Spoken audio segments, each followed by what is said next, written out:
മലക്കപ്പാറ വീരൻകുടിയിൽ വീണ്ടും പുലി ഇറങ്ങി എന്ന വാർത്ത റിപ്പോർട്ട് ചെയ്യുന്നു. കഴിഞ്ഞ ദിവസം 4 വയസ്സുകാരനെ ആക്രമിച്ചതിന് പിന്നാലെയാണ് വീണ്ടും അവിടെ പുലി സാന്നിധ്യം കണ്ടെത്തിയത്. ഉന്നതിയിലെ ആളുകളെ മാറ്റിപ്പാർപ്പിക്കാൻ ഉദ്യോഗസ്ഥർ എത്തിയ സമയത്താണ് കുടിലിന് സമീപം പുലിയെ കണ്ടത്. ഉന്നതിയിലെ ആളുകൾ പുലിയെ തുരത്തി. 24 പ്രൈം ടൈം ബ്രേക്കിംഗുമായി സൂരജ് സജി നമുക്കൊപ്പം ചേരുകയാണ്. സൂരജ് സജി ഈ സ്ഥലം രാവിലെ സന്ദർശിച്ചിരുന്നു, മലക്കപ്പാറയ്ക്കടുത്തുള്ള വീരൻകുടിയിൽ. അവിടെ നിന്നുള്ള റിപ്പോർട്ടാണ് സൂരജ് സജി പറയുന്നത്.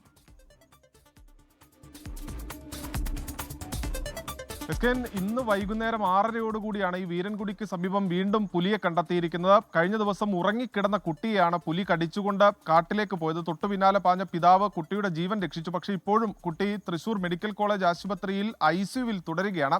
ഇതിനിടയിലാണ് രണ്ടാമത് വീണ്ടും ഇപ്പോൾ ഇവർ താമസിക്കുന്നതിനരികിലേക്ക് പുലി എത്തിയത്. പുലി എത്തിയെന്ന് മാത്രമല്ല, ഈ ആളുകളൊക്കെ നോക്കി നിൽക്കെ അരമണിക്കൂർ നേരം ഈ പുലി ഈ ജനക്കൂട്ടത്തിനടുത്ത് തുടർന്നു എന്നുള്ളതാണ് പറയുന്നത്. ഇവർ പലതരത്തിൽ പുലിയെ തുരത്താൻ ആദ്യഘട്ടത്തിൽ ശ്രമിച്ചു. പക്ഷേ അരമണിക്കൂർ നേരം പുലി ഇവരെ നോക്കി അനങ്ങാതെ നിന്നു എന്നുള്ളതാണ് പറയുന്നത്. അതായത് പുലിക്ക് ആളുകളെ കണ്ടിട്ടും ഒരു ഭയപ്പാടും ഉണ്ടായിരുന്നില്ല എന്നുള്ളതാണ് ഈ ഉന്നതിയിലെ ആളുകളും ഉദ്യോഗസ്ഥരുമായെല്ലാം സംസാരിക്കുമ്പോൾ അവർ പറയുന്നത്. പിന്നീട് വനംവകുപ്പിന്റെ ഉദ്യോഗസ്ഥരും അതോടൊപ്പം തന്നെ പോലീസും എല്ലാം എത്തിയാണ് ഇപ്പോൾ ഈ പുലിയെ അവിടെ നിന്ന് തുരത്തിയിരിക്കുന്നത്. ഇവർ പറയുന്ന കടുത്ത ആശങ്കയാണ് മേഖലയിലുള്ള, പ്രത്യേകിച്ച് ഈ വിനോദസഞ്ചാരികളടക്കം വരുന്ന ഒരു മേഖല കൂടിയാണ് ഇത് മലക്കപ്പാറ എന്ന് പറയുന്നത്. അതുകൊണ്ട് തന്നെ ഈ പുലിയെ കൂടുവച്ച് പിടികൂടണം എന്നൊരാവശ്യമാണ് ഈ ഘട്ടത്തിൽ മുന്നോട്ട് വയ്ക്കുന്നത്. ഇന്നത്തെ രാത്രി ഇവർക്ക് ഈ ഊരിൽ കഴിച്ചുകൂട്ടുക അസാധ്യമാണ്. അതുകൊണ്ട് തന്നെ ഇപ്പോൾ ഇവിടെയുള്ള കുടുംബങ്ങളെ മാറ്റിപ്പാർപ്പിക്കാനുള്ള ഒരു ശ്രമത്തിലാണ് ഈ റവന്യൂ അധികൃതർ എല്ലാവരും ഉള്ളത്. 3 കുടുംബങ്ങൾ ഇപ്പോഴും ഈ ഊരിൽ തുടരുന്നുണ്ട്. കാരണം അവർ പറയുന്നത് തങ്ങൾക്ക് ഭൂമി അടക്കം അനുവദിച്ചതാണ്, പക്ഷെ അത് വനംവകുപ്പ് തടസ്സം നിന്നതുകൊണ്ട് മാത്രമാണ് ആ ഭൂമിയിലേക്ക് തങ്ങൾക്ക് മാറിപ്പാർക്കാൻ കഴിയാത്തത്. അതുകൊണ്ട്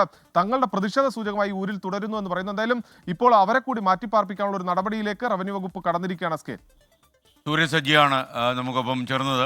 ലോകത്തെവിടെയായാലും ഏത് സമയത്തും 24 വാർത്തകളും ഓഗ്മെന്റഡ് റിയാലിറ്റി പാക്കേജുകളും എക്സ്പ്ലെയിനറുകളും വിശദമായി കാണാൻ ഞങ്ങളുടെ YouTube ചാനൽ നിങ്ങൾക്ക് സബ്സ്ക്രൈബ് ചെയ്യാം.